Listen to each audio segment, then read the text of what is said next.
오늘은 어제까지 우리가 계속 부활 신앙의 말씀을 들었는데, 부활이라는 것이 그러니까 죽음을 전제로 해야 부활이지, 죽지도 않았는데 내가 부활의 능력을 갖고 있다, 부활의 삶을 산다, 이게 말할 수가 없는 거죠.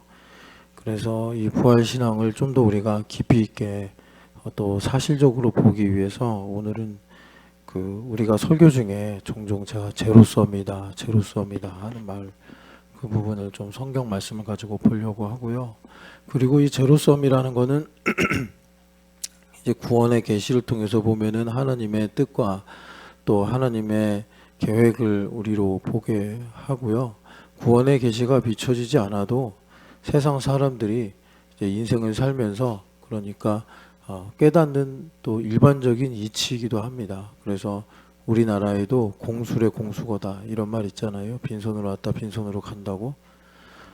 그래서 꼭 성경에만 있는 진리는 아닌데, 뭐 성경에만 있는 진리는 아닌데, 이제 우리가 이제 믿는 사람으로서 이제 그런 어떤 생과 사에 관한 문제를 구원과 관련해서 이제 보려고 하는 것이 이제 성경 본문을 가지고 우리가 살피는 건데, 여기는 여러분들 잘 아시는 것처럼 이제 욥이 우리에게 하는 말씀이죠.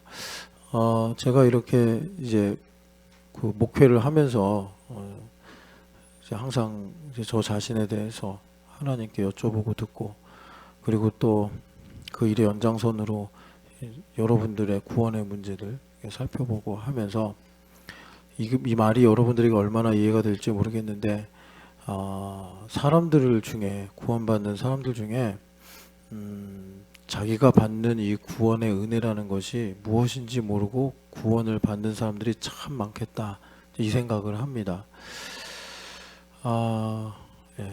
아는 사람도 있는데 아는 사람은 보면 이제 좀 소수일 것 같고, 구원을 받는 사람 중에 상당수는 내가 지금 교회 다니고 예수님 믿고 또 기독교인으로 사는 것이 무엇인지 모르고, 그러니까 부분적으로만 알고 살다가 이제 구원이라는 엄청난 은혜를 받는데, 나중에 이제 죽어서거나 아니면은 부활하고 나서는 내가 받은 은혜가 이런 거였구나, 이렇게 알게 되지 않을까 싶어요.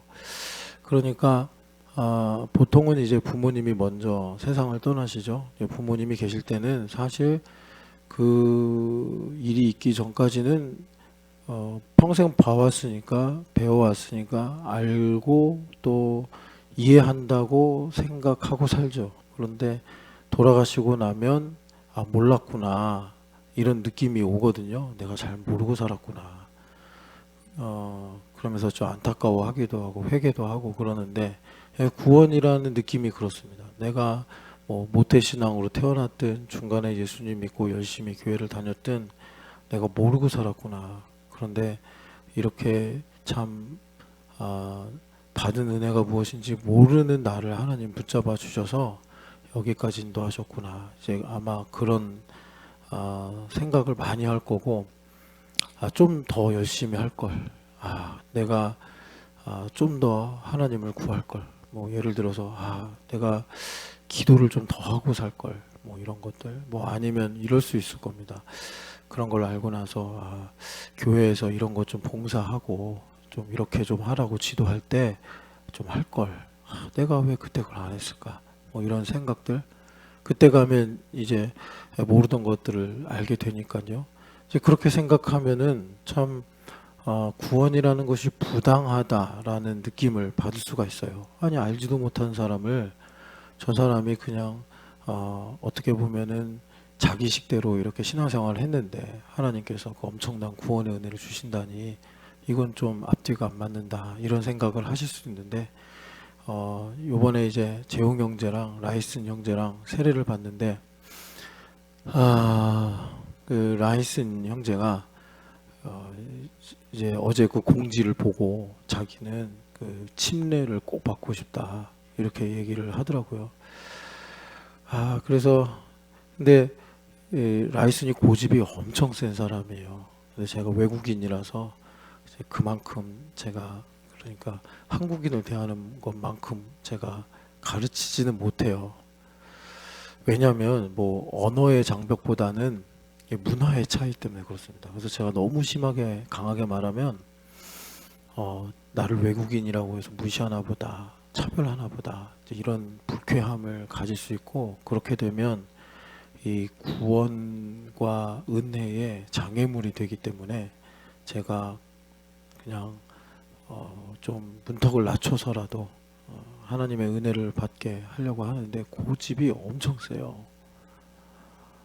제가 그 MZ 세대도 그렇고 젊은 친구들이 이제 4, 50대를 보고 꼰대다 꼰대다 그러는데, 제가 볼 때는 MZ가 훨씬 꼰대인데 말도 안 통하고 고집도 세고 외골수고 속도 좁고 그런데 왜 우리 보고 꼰대라고 하는지 모르겠어요. 제가 이렇게 보면 어쩔 수 없는 게 이제 살아온 세월이 10년 넘으니까 뭐 당연히 인생의 경험에 이런 폭이 다를 거 아니에요.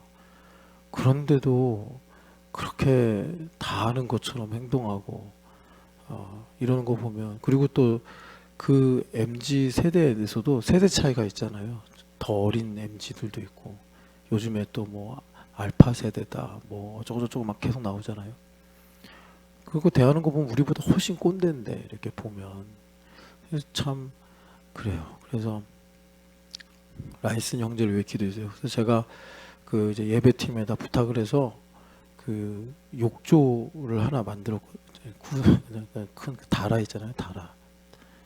그래가지고 300리터짜리 그 뭐라고 그래야 되나, 하여튼 그 절구통 같은 거, 그 큰 거에서 이제 앉았다 일어나면 침례가 되는 그걸 여기다 이제 놓으려고 하는데, 그것도 싫다고 할 수 있어요. 라이슨이 내가 한국에만 한국인이었으면 정신 차리라고 뭐라고 할 텐데, 그 왜 그러냐면 그 침례교도 있잖아요. 침례교. 이 침례교가 그 배경이 아나바프티스트거든요. 이 아나바프티스트가 뭐냐면 아나가 뭐 어게인 이런 뜻입니다. 그래서 다시 세례를 베풀다. 이게 왜 그러냐면 종교개혁이 일어났는데 종교개혁도 분파가 많았어요. 그런데 아주 급진적인 그 분파가 아니고서는 이제 약간 타협을 하는 듯한 느낌을 받는 분위기가 있었어요. 그러니까 우리가 신앙을 새롭게 하자는 거지 세상을 파괴하고 심판하자 그건 아니었는데, 좀 극단적인 성격을 가진 사람들이 뭐 칼 슈테트 이런 사람들은 농민 뭐 혁명 이런 걸 일으키면서 이제 더 급진적으로 가버린 거예요. 그러니까 그런 성격의 사람들이 캐톨릭에서 받은 세례는 무효다, 다시 세례를 받아야 된다, 거기까지 간 거예요. 그런데 세례는 아버지와 아들과 성령의 이름으로 받는 거기 때문에 이거는 이제 초대교회 때부터 계속 그 이야기가 있었던 거고, 세례는 딱 한 번이에요. 뭐 영세를 받았든 어느 교단에서 받았든 딱 한 번인데, 제가 조금 이제 라이슨이 한국 사람이었으면 엄청 혼냈을 게, 요 녀석이 요 녀석 하여튼간에 그 친구가 어렸을 때 세례를 받은 기억이 있더라고 내가 보니까. 근데 이번에 막 또 얘기를 하더라고요. 근데 분명히 처음에 자기 세례를 받았는지 안 받았는지 모르겠다고 했거든요. 제가 그걸 알았으면 세례 안 받아도 된다 했죠. 근데 모르겠어요. 뭐 한국에 와서 새롭게 하고 싶은지 그렇게 얼버무리고서 세례를 이제 받자고 했는데, 뭐 바울 사도도 율법의 엄자에겐 율법의 엄자처럼, 율법이 있는 자에겐 율법이 있는 자처럼 이렇게 대했다고 하시니까 어쨌든 그래서 그렇게 제가 하는데, 이 세례라는 것이요, 여러분 이 성경에 쭉 흐름이 있거든요.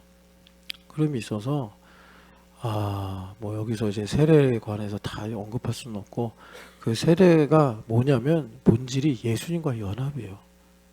연합. 나는 죽고 예수님이 사시는데 예수님의 죽으심과 연합이 되면 같은 모양으로 부활과도 연합이 된다. 이게 복음의 요약이잖아요. 로마서 6장에 나오는. 그러니까 세례를 받는 사람은 이제 나는 죽고 내 뜻, 내 계획은 사라지고 이제 주님의 뜻만 이제 있고, 그래서 순종을 하는 게 사실 세례의 본질인데, 이 얘기를 했는데도 자기는 그러면 다음에 받겠다 막 이런 식으로 얘기를 해가지고, 이거 완전히 앞뒤가 막혔네 생각을 했어요.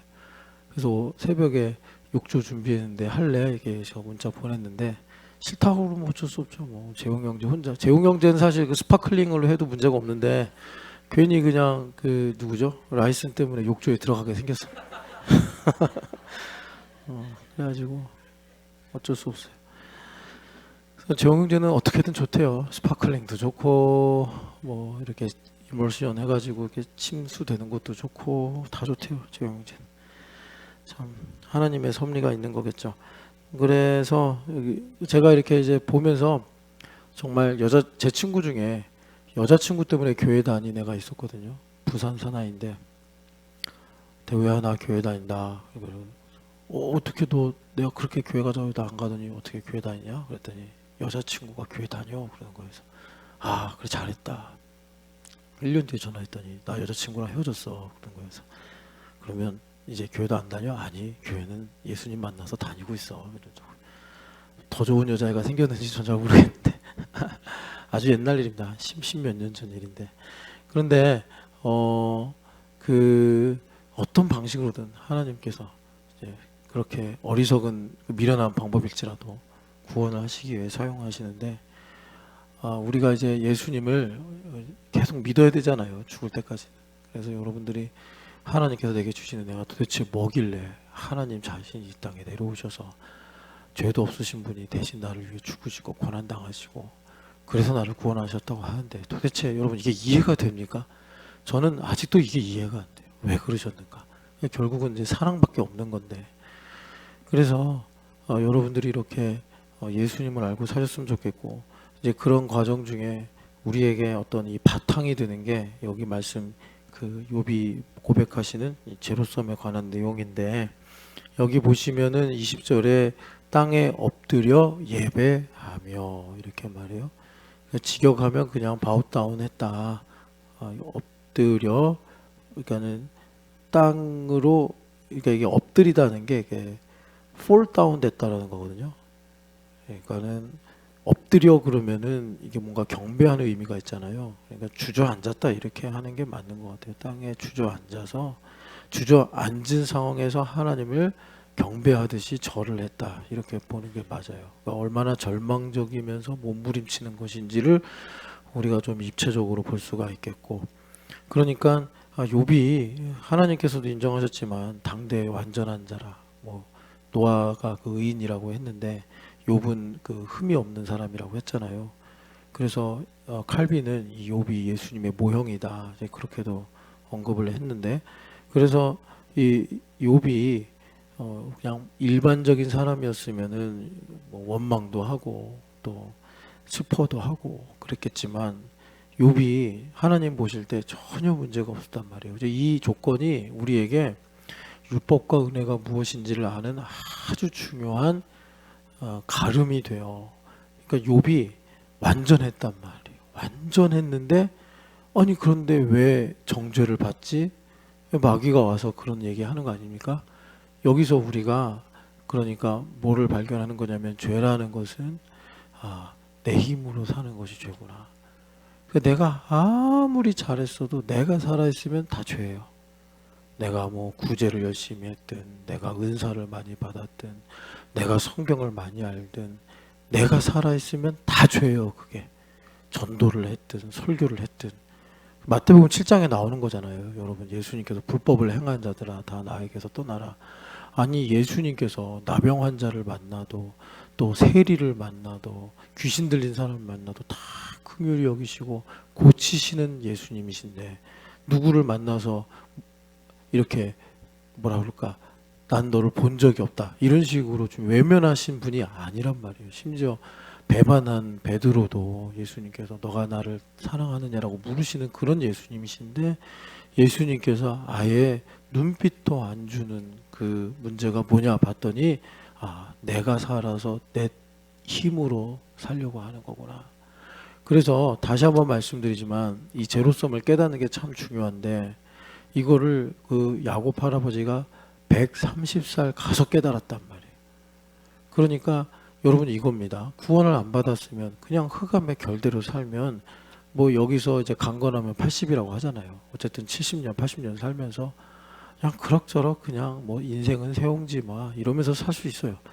그런데 믿는 사람이 자기 힘으로 자기를 위해서 자기 중심으로 살면은 정말 이거를 여러분들이 괜찮다라고 생각하면 제가 더 이상 말은 할 게 없는데 내 주위 사람들을 괴롭히면서 살아요. 그거만큼 후회스럽고 고통스러운 게 없는 거예요.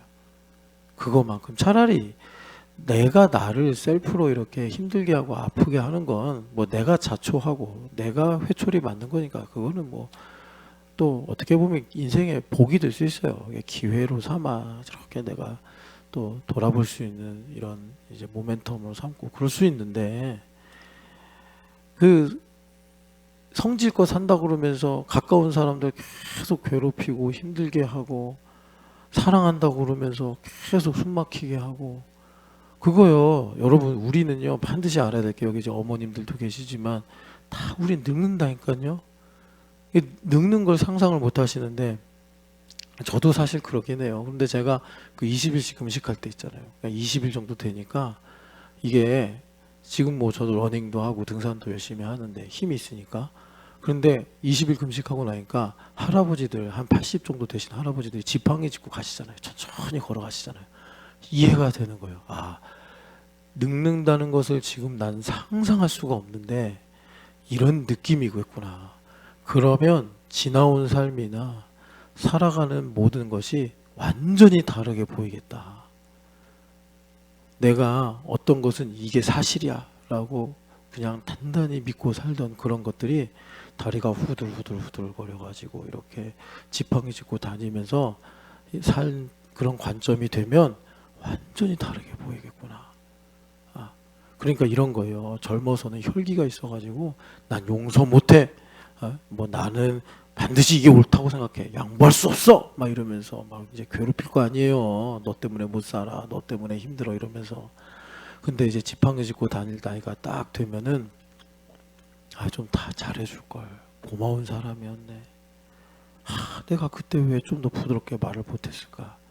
이게 되게 그 종이 한 장 차이 같은 것일지라도 그게 이제 하나님 앞에 설 날이 가까우면 천추의 한이 되는 거예요. 천추의 한이 되는 거예요. 그래서 여러분 우리가 그렇게 진작에 듣고 우리가 배우면서 그런 걸 선택할 필요가 없잖아요. 선택할 필요가 없잖아요. 그 하나 때문에 그냥 나는 뭐 이해할 수가 없다 하면서 마음을 굳게 닫고 그렇게 모질게 살다가 그 혈기가 쑥 빠지잖아요. 그러면 그때 좀 편 좀 들어줄 걸. 반드시 그렇게 된다니까요. 늙으면. 그래서 그 여러분 노년이 되는 것이 그게 참 그게 또 인생의 백미예요.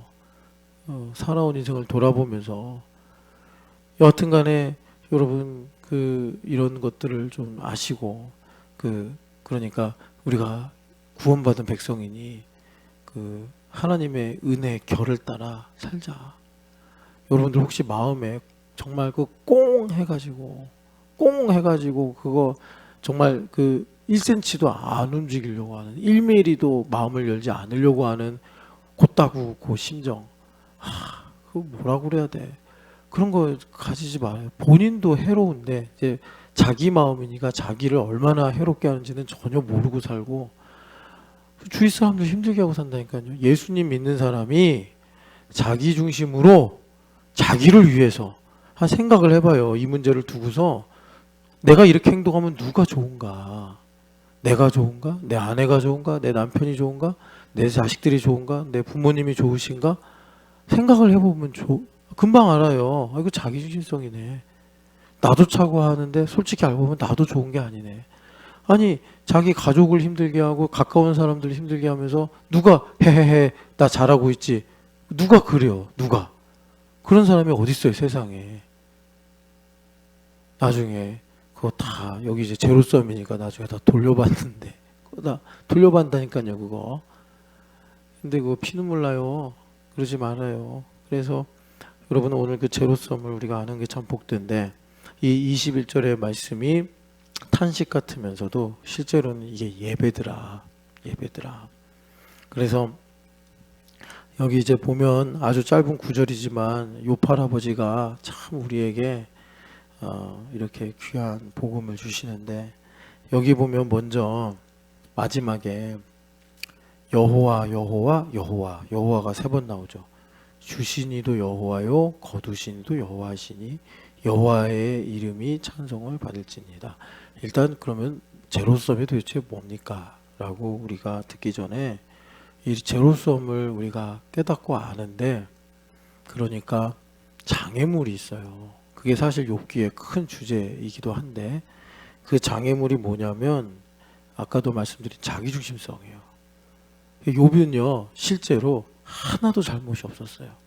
하나도 잘못이 없었는데 결정적인 문제가 뭐였느냐? 그걸 다 자기 힘으로 했다는 게 욥이 부딪힌 한계예요. 그래서 자기 힘으로 해놓으니까 어떤 문제가 이 사필 규정처럼 생겨버렸냐면 하나님을 자기 틀에 가두려고 하더라. 이 문제가 생겨버린 거예요. 하나님을 자기 틀에 가두려고 하더라. 그러니까 여러분 그 바리새인과 세리가 동시에 기도하는데 예수님께서 누구의 기도가 응답되었겠냐라고 이제 물어보실 때 그 말씀을 듣는 유대인들이 따로 신학적이거나 법리적인 해석이 없어도 인지상정으로 그러면 세리의 기도가 응답되겠구나 이렇게 이제 결말이 흘러가거든요. 그러니까 여러분 그 바리새인의 맹점이 뭐겠어요? 11조하고 금식기도하고 구제했는데 그 중에 뭘 잘못했냐고 바리새인이. 우리는 이제 바리새인 그러면은 선입견이 있어서 당연히 나쁜 놈 이러는데 그 텍스트만 넣고 보면 바리새인이 뭘 잘못한 게 없잖아요. 세리가 잘못한 게 많은 거죠. 그래서 자기가 죄가 많습니다. 가슴을 치면서 기도했는데 그런데 그 비유를 듣는 유대인들의 어떤 인지상정으로 보면은 하나님은 세리의 기도를 들으셨겠구나 이렇게 간단 말이에요. 바리새인의 맹점이 뭐냐면 성실한 게 죄였다는 거예요. 죄 안 지은 게 죄였다는 거예요. 여러분 이거 좀 이해가 되십니까? 왜 죄 안 지은 게 죄일까요? 왜 나쁜 짓 안 하고 타인에 비해서 내가 자긍심을 가질 정도로 열심히 살아온 게 왜 죄가 될까요? 이거 여러분들이 스스로 아셔야지 하나님 말씀을 더 깊이 있게 보시고 하나님의 말씀을 행할 수 있는 기초적인 근력을 가지실 수가 있어요. 제가 이거 편하게 왜 죄일까요? 하고 또 지금 설명 안 드린 건 아니에요. 제가 지금까지 수없이 말씀을 드렸어요. 그런데도 지금 여러분들이 성실하게 사는 게 답이고 남들보다 죄 안 짓고 사는 게 당연한 건데 왜 목사님은 갑자기 한 번 꼬아가지고 그게 왜 맹점일까요? 라고 내 머리를 아프게 왜 그런 질문을 하는 거야?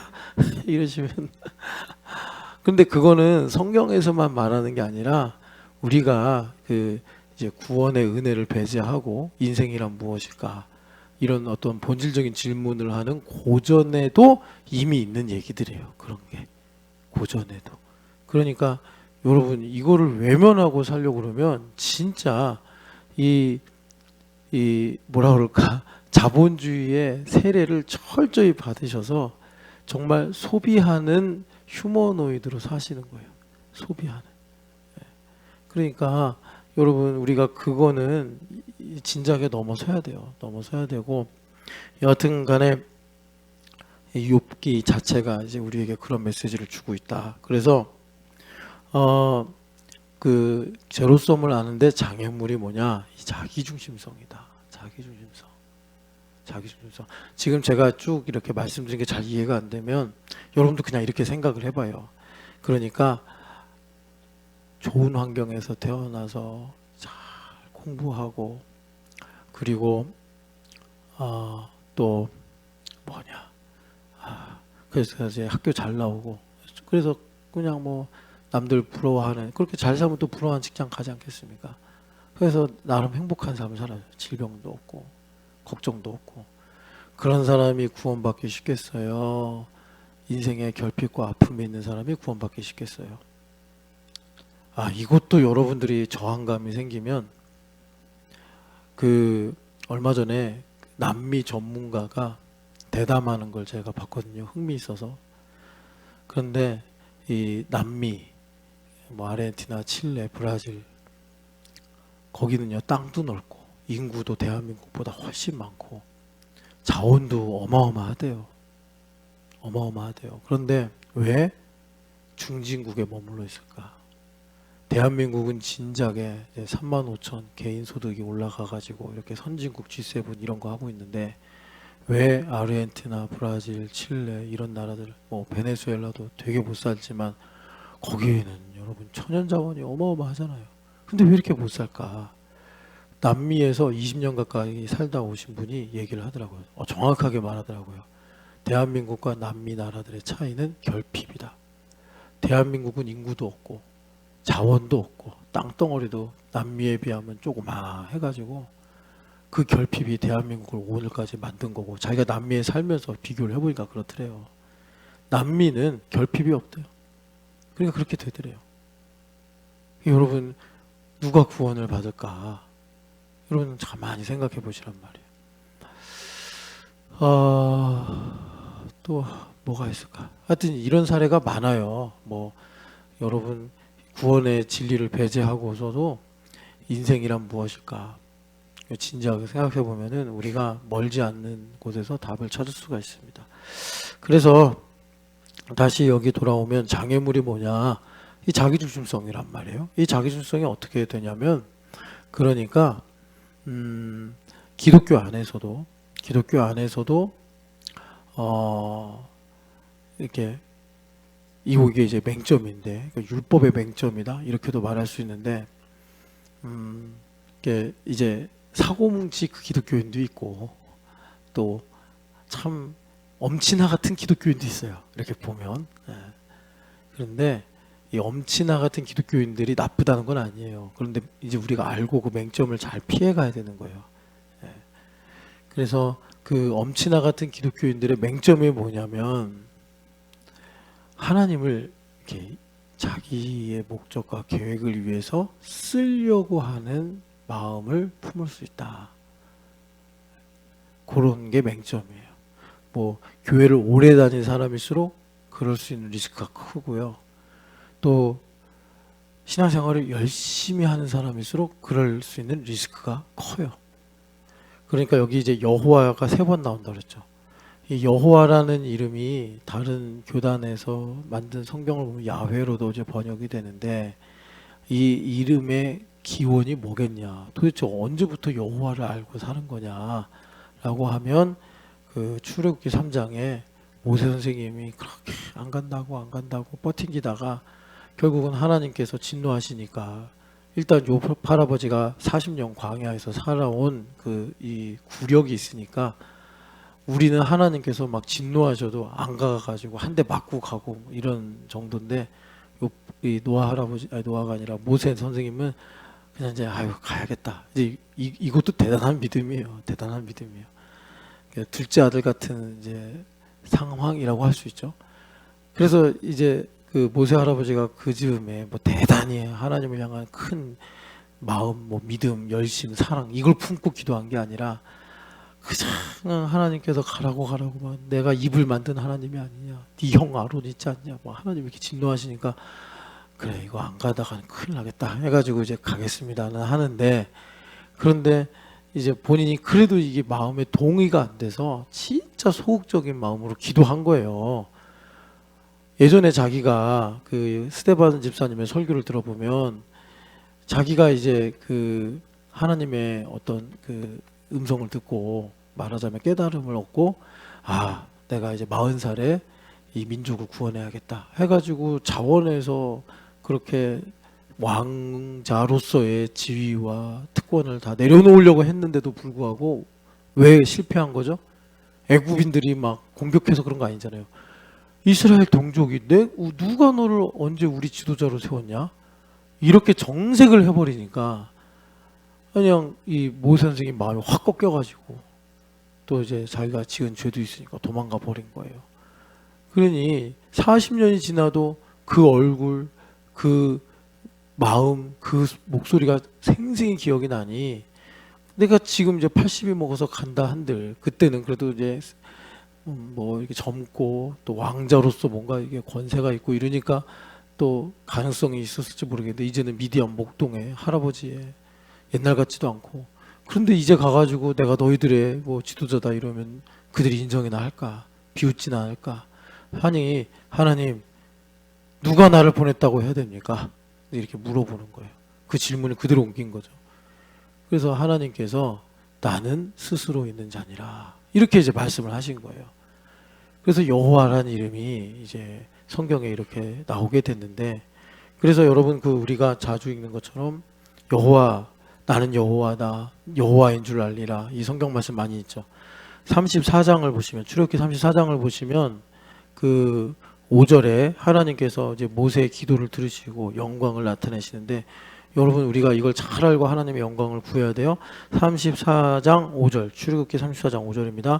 여호와께서 구름 가운데에 강림하사 그와 함께 거기 서서 여호와의 이름을 선포하실세. 아멘.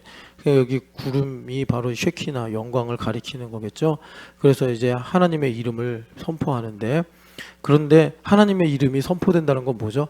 가시나무가 잣나무가 되고 찔레가 화석류가 되어서 이것이 여호와의 기념이 되리라. 그 기념은 의역을 한 거고 여호와의 이름, 하나님의 이름 곧 명예이기 때문에 하나님의 이름이 명예로워질 것이다. 그러니까 하나님의 이름이 나타났다. 그건 뭐냐면 말씀하고 이루심이 나타났다. 이렇게 보시면 되겠어요. 그래서 여호와 이름을 선포하는데 그러니까 하나님께서 말씀하시고 이루시는 이치를 주님께서 말씀하시는데 6절 7절입니다. 같이 읽겠습니다.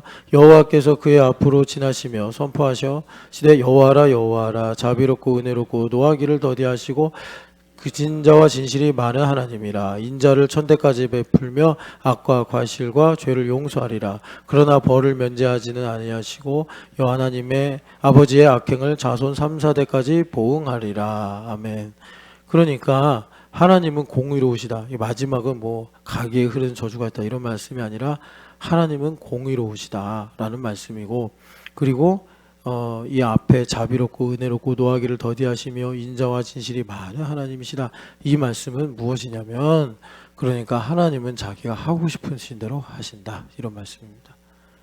자기가 하고 싶은 대로 하면 남에게 피해를 주고 어떤 일을 망치고 하는 것이 일반적인데 흑암에서 그런데 하나님은 전능하신 하나님이시라. 하나님은 인자와 자비가 풍성하신 하나님이시라. 하나님은 자신이 하고 싶으신 대로 해도 아무 문제가 없으시고 자기가 하고 싶으신 대로 해도 정의로우시고 영광스러우시고 선하신 하나님이시더라 라는 것입니다. 그래서 요파 할아버지가 나중에 하나님을 내가 이렇게 해서 제한하고 있었구나 깨닫고 회개할 때 뭐라 그러죠? 하나님은 무엇이든지 하실 수가 있으시며 그러니까 하나님께서 우리에게 어떤 약속을 주시면 그 약속을 이루기 위해서 하나님은 어떤 방법이든지 택하셔도 선하시고 은혜로우신 분이시며 그리고 무슨 계획이든지 이루실 수 있는 분입니다. 그건 무슨 뜻이죠? 하나님께서 해주신다고 해놓고 안 해주신다고 해도 하나님은 오르십니다. 이런 뜻이에요. 그럼 우리는 이제 하나님을 늘 가두려는 생각이 있으니까 아니 해주신다고 해놓고서 안 해주신다고 그러는 거는 틀린 거 아닙니까? 이렇게 나온단 말이에요. 그래서 문제라 하나님께서는 해주신다고 하고서 안 해주시는 것으로도 해주신다고 하신 바 그분의 뜻을 이루신단 말이에요. 이거를 차원을 이해를 못하면 계속 내가 생각하는 3차원 안에서 하나님을 내가 어떻게 하면 내 목적과 계획을 위해서 쓸 수 있을까 여기에 딱 갇히는 거예요. 근데 죄의 본질로 보면 이게 정말 큰 죄다. 성경에서 우리에게 말씀하는 거죠. 그래서 욥 할아버지가 다시 한번 우리 이제 욥기로 가면 여호와라 여호와라 이렇게 주신이도 여호와시오. 그러니까 그 나에게 가진 것들이 있었는데 이것도 다 여호와의 명예를 위해 주신 것이오. 여호와의 명예가 뭐라고요? 나에게 질병을 주셔도 하나님은 선하십니다. 이게 여호와의 명예예요. 나를 병에서 고쳐주셔도 하나님은 선하십니다. 이게 여호와의 명예예요. 그러니까 주신 분도 여호와, 가져가신 분도 여호와. 그래서 그러니까 욥 할아버지가 그렇게 이제 하나님의 이름을 이제 고백하면서 마지막에 여호와의 이름이 찬송을 받을지니이다 하시는 거예요. 그래서 여러분 일단 제로섬을 이해하려면 하나님은 여호와시구나. 하나님은 내가 어떤 틀이나 내가 어떤 경계선을 만들고 내가 어떤 방법론을 만들고 이대로 일하시면 되겠습니다. 이때까지 하시면 되겠습니다. 이것만은 이루어 주셔야 됩니다. 그런 것이 통하지 않는 분이구나. 여러분들 그걸 잘 아시고 하나님의 크심을 여러분 믿으시기를 축복합니다. 하나님의 크심을 여러분들이 믿고 고백을 해야 크신 하나님께서 자신의 일을 행하실 수 있단 말이에요. 하나님을 여기에 딱 가두고서 일하십시오. 일을 못 하신다니까요. 우리가 이걸 모르면 아니 왜 일을 안 하시는 거예요? 맨날 그래요. 그럼 우리 하나님께서 이제 우리 안에 계시기 때문에 이 문제가 더 첨예화되는 건데 하나님을 가둬놓고 무슨 일을 하라는 거냐. 이제 이런 일이 이제 보통 어떻게 생기냐면 뭐 우리가 철장을 만들어서 하나님을 가두고 이런 건 아니고 하나님께서 이거 감사해라. 저 감사 못해요. 너 이 사람한테 이렇게 말해라. 저 못해요. 이제 완고함이잖아요. 이런 것들이 하나님을 가두고 사는 걸 드러내시는 거예요. 드러내시는 것. 그러니까 나는 하나님을 가둔 줄도 모르고 일상에 하나님의 자비 가운데 문제없이 순탄하게 진행되니까 뭐 그냥 내가 의인이고 내가 사랑받고 사는 줄 아는데 물론 하나님 사랑하시죠. 그런데 이제 우리가 기도한단 말이에요. 하나님 저에게 현실에 이런 문제가 있는데 이것 좀 해결해 주세요. 그 말인즉슨 하나님의 나라가 나의 삶에 임하는 것이고 하나님의 영역이 확장되는 거란 말이에요. 그러면 이제 뜻이 하늘에서 이루어진 대로 땅에서 이루어져야 되니 하나님께서 어떻게 하시겠어요? 내 마음의 평수를 넓히셔야 돼. 그럼 하나님께서 빛을 비추시는 거예요. 빛을 비추시면 어떻게 돼요? 아니 멀쩡히 잘 살던 성지연 집사님이 오늘따라 이상하게 김용호 집사가 마음에 안 드는 거예요. 왜 이렇게 잠만자지? 왜 이렇게 내 마음을 몰라주지? 아니 왜 이렇게 말이 안 통하지? 갑자기 부하가 끌어오르는 거예요. 그런데 성지연 집사님 얘기 들어보면 다 일리가 있어요. 어제 오늘 일이 아니고 오랫동안 참아왔고. 그런데 유독 이제 하나님께서 그렇게 트리거를 딱 당기시면 이제 그게 거슬리기 시작하면서 예민해지기 시작하면서 이제 그런 게 이제 치열한 상황이 되는 거예요. 이제 그럴 때 우리가 믿음의 눈이 열려 있으면 하나님께서 이런 국면을 통해서 내 안에 하나님을 가두고 있거나 제한하고 있는 나의 문제를 드러내시는 거구나. 제일 먼저 하나님과 나와의 관계를 점검해야 된단 말이에요. 계속 내가 고민하는 그 문제만 이렇게 보고 있는 게 아니라 하늘을 보고 하나님은 지금 어떻게 말씀하시나 봐야 된단 말이에요. 그래서 하나님과의 관계가 회복이 되면 이 문제는 내 안에 예수님 살아계시기 때문에 예수님께서 풀어버리세요.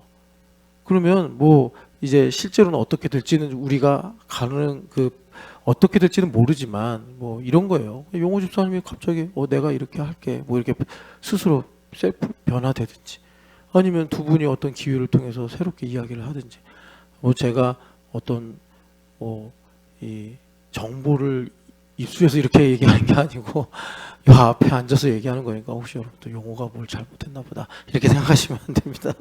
용호 씨는 지금 집에서 잘 주무시고 계시는데 뭘 잘못을 하겠어요. 그래서 이제 우리가 주목을 해야 될 게 여기 모태에서 알몸으로 나왔사온즉 또한 알몸이 그리로 돌아갈지라 이 신앙 고백인데 여러분 여기서 중요한 거는 여기는 그리로로 이렇게 번역이 됐는데 뭐 좀 더 의미 있게 좀 더 이제 실감나게 거기가 어디예요? 이제 엄마의 모태죠. 모태. 이제 모태로 돌아간다. 요거거든요. 그 돌아간다는 건 뭐예요? 죽는다는 얘기죠. 그러니까 모태가 생명의 시작이자 생명의 마침이라는 거예요. 이거 좀 모순이죠. 아니 어떻게 돌아가는 건 무덤이지 모태라고 할 수 있습니까? 이게 참 귀중한 진리인 거예요. 부활을 전제로 하면 돌아가는 거예요. 모태로. 우리의 무덤이 뭐 분고를 하든 매장을 하든 뭐 어떻게 하든 간에 우리는 또 일종의 모태 속에 있다가 다시 나오는 거예요. 그러니까 이게 되게 심오한 말씀이에요. 아니 요파 할아버지가 얼마나 훌륭한 분입니까 여러분. 그 동방의 의인 아니세요. 주님께서 역사상 의인 3명 말씀하시면 에스겔서에 나오잖아요. 욥, 노아, 다니엘. 참 대단하신 분들이. 그러니까 우리가 성경을 통해 아는 거 이상의 뭔가 또 있는 내용이 있겠죠. 그러니까 요파 할아버지가 한 줄만 남겼어도 여러분 뭐 당대의 석학이다 현자다 하는 사람들도 몇 줄 남기면 그게 수천 년 내려오면서 사람들에게 참 교훈을 주는데, 하물며 하나님께서 이 세 명의 의인 하면은 나오는 욥, 노아, 다니엘 이 세 분 중에 한 분이신데 이 말씀이 얼마나 깊겠어요.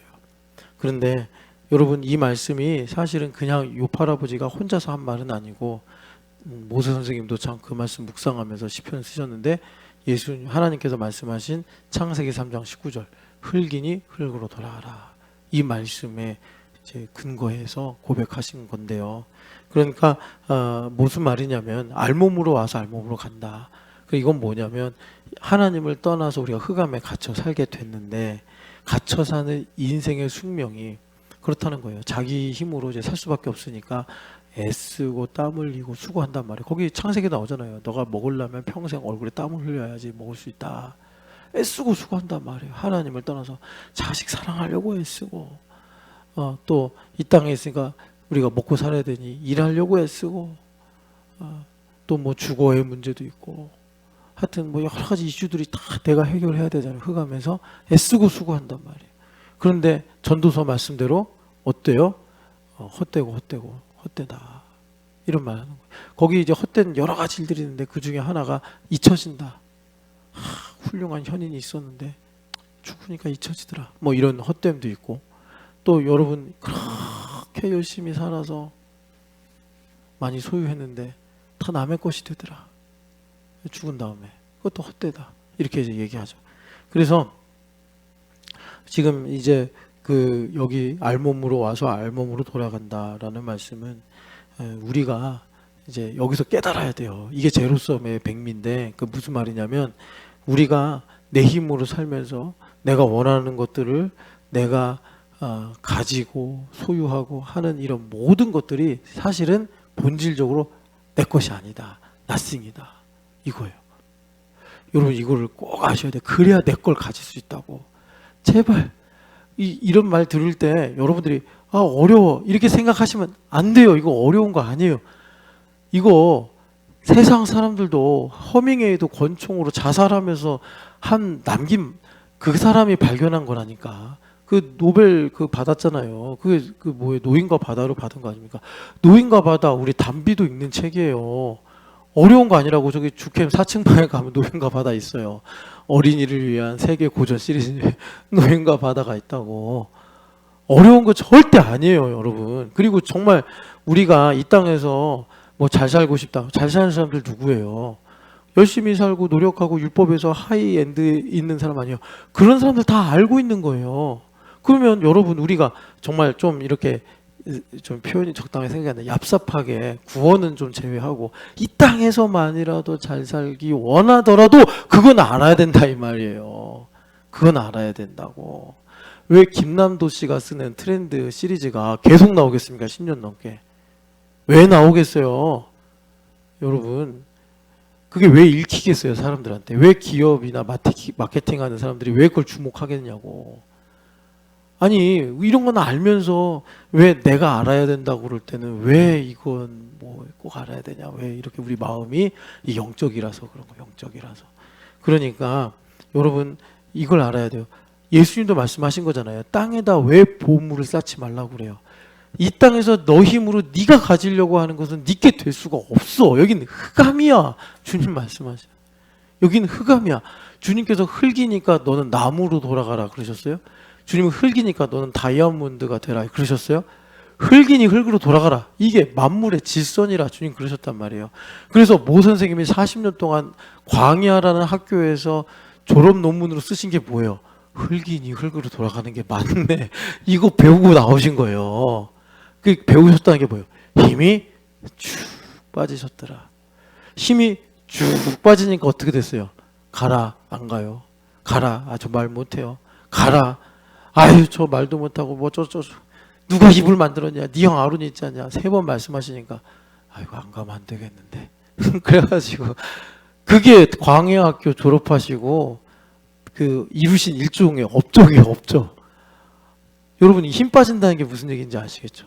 참 인간이 그래서 악하다니까.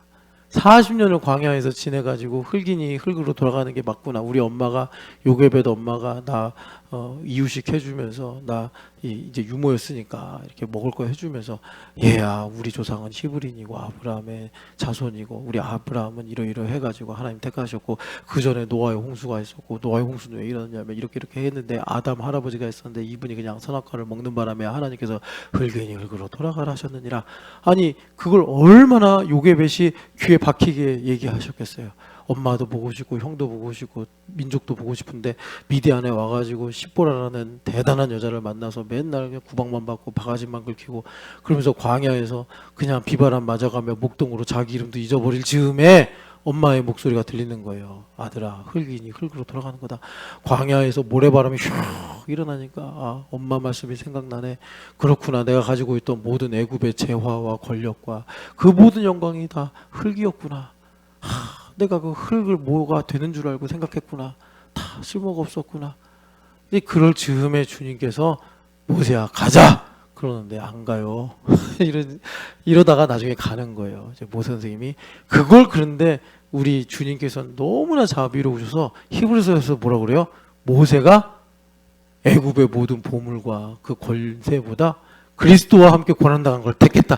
이렇게 해석을 해주시니 얼마나 우리 하나님 정말 마음도 넓으시고 자비로우신 분이에요. 여러분 그렇게 믿음으로 살아가시기를 축복합니다. 그래서 여러분 사실 우리 힘으로 살면서 이걸 하나 가지려고 지키려고 애쓰고 전전긍긍하는 거는 여러분 히브리서 2장 15절 우리 많이 인용했잖아요. 죽기를 두려워요 죽음의 종로로 탄다. 그 굴레에서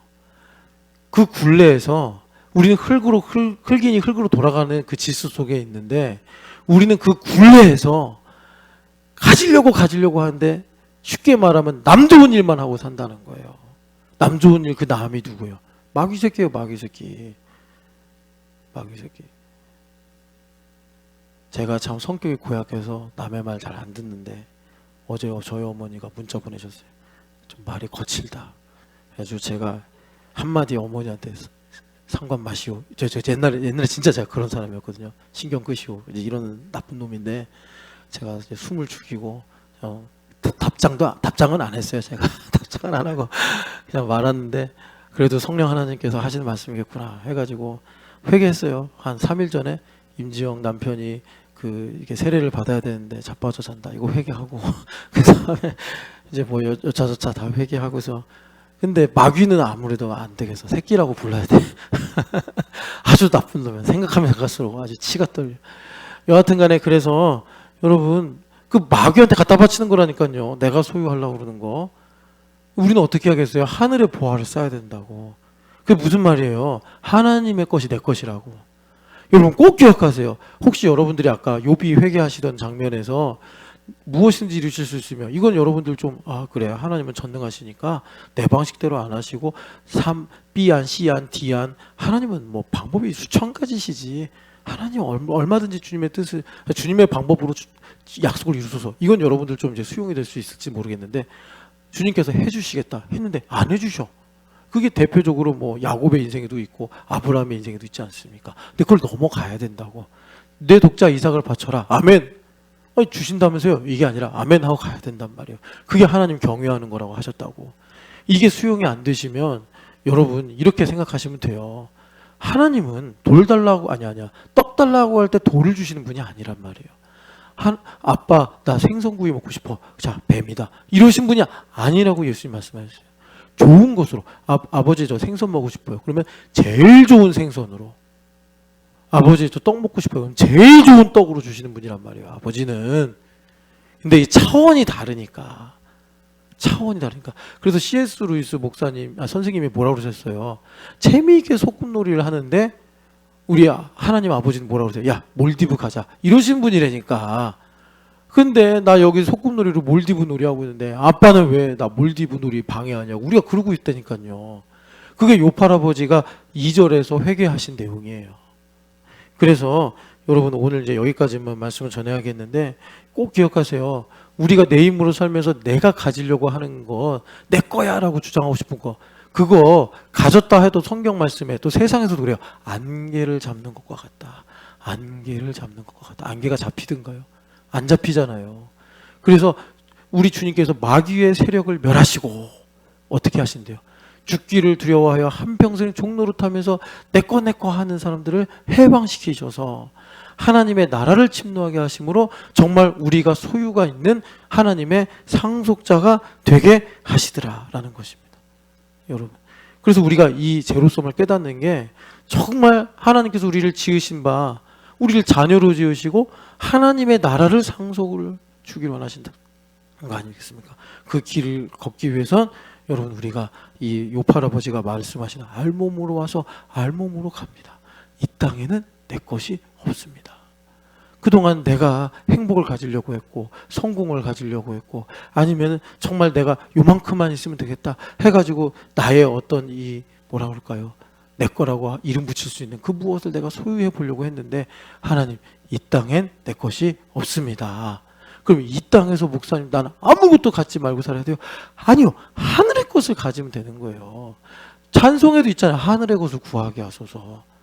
그래서 우리가 이 땅에 감람원을 하늘의 것으로, 포도원을 하늘의 것으로 가져야지 감람 열매도 잘 열리고 포도 열매도 잘 열리고 분청과 샘이 솟고 그런다고요. 여러분, 하늘과 땅이 그래서 통일되는 거고, 하나님은 그래서 이 땅을 제가 몇몇 분들한테만 나눠드렸는데 피드백이 잘 안 오는 것 같기도 하고 그래요. 그 하늘, 우리가 이게 직장 생활을 두고 한 말인데, 우리가 하늘에 일종의 직장이 있으니까 이 땅에서 직장 생활을 하는 거라고. 그러니까 우리는 어떻게 하면 되겠어요? 어떻게 하면 이직할 것인가? 어떻게 하면 내가 연봉을 올릴 것인가? 어떻게 하면 더 좋은 회사로 갈 것인가? 그걸 고민하는 게 아니라 하늘에서 내가 받을 유업이 무엇인지를 제대로 믿고 살면 이 땅의 그 일들은 우리 주님의 일이기 때문에 주님께서 책임지고 하신다 이거예요. 우리가 그 믿음을 갖고 살아야지 이 땅에서 우리가 복되게 살 수 있단 말이에요. 저는 여러분 다시 한번 마지막으로 말씀드리면, 목사이기 때문에, 난 천사가 아니라 목사이기 때문에 불완전함도 있지만 여러분들 이 땅에서 어떻게 하면 잘 사는지 그거 연구한다고. 성경으로서 말하면 제사장이란 말이에요. 제사장. 전 선지자라기보다 제사장에 가까워요. 그래서 여러분, 그렇게 오늘 여기까지만 하고 내일 다시 한번 이 제로섬에 대해서 이제 예수님께서 진리로 말씀하시는 것이 무엇인가. 그래서 이제 여러분 어디까지 가야 되냐면, 인생의 대차 대조표를 어떻게 내가 읽을 것이냐. 여러분 그런 거 있잖아요. 회계학 전공한 사람들이 이렇게 보면서 분석하고 그래가지고 그 회계학을 전공한 사람들한테 이 미분과 적분이 그렇게 잘 쓰인다더라고요. 그걸 모르면 이거 회계학 전공할 수 없다고. 맞아요, 차장 집사님? 아니, 그 회계 전공하신 분 아니에요? 아, 갑자기 또 이렇게 겸손하게 해. 그거 그냥 일반적인 얘기던데. 하여튼 뭘 더 물을까봐 경계하는 것 같기도 한데. 하여튼 간에 여러분 그렇게 미분적분까지 잘 하셔서 하나님의 나라 소유하시기를 축복합니다. 사랑하는 하나님 아버지, 우리는 모태에서 알몸으로 나와 알몸으로 돌아간다 하셨습니다. 하나님, 흙이니 흙으로 돌아가라. 이것이 우리에게 축복이요, 대대의 하나님을 거처로 삼아 우리가 하나님 수고하고 괴로운 연수대로 하나님께서 우리 삶에 갚아주시고 또 하나님께서 우리의 삶에 아름다운 것들을 채워주시는 복된 인생을 살게 하여 주시옵소서. 그 길로 가는 것이 그리스도 예수이시오니 하나님 예수 그리스도를 나의 길로 삼아 주의 영광을 위해 살게 하여 주시옵소서. 절대로 하나님, 우리 신촌연합교 형제와 자매들이 하나님 죽음에 갇힌 자처럼 살아서 하나님 애쓰고 수고하다가 아무것도 아니었구나, 그렇게 하나님 회한을 품고 이 땅을 마감하는 것이 아니라 정말 우리 하나님은 풍성하시고 자유로우시며 우리의 선하신 아버지시라는 것을 증언하고 살아가는 하나님 부활의 종들 되게 하여 주시옵소서. 부활하신 예수님의 이름으로 기도합니다. 아멘.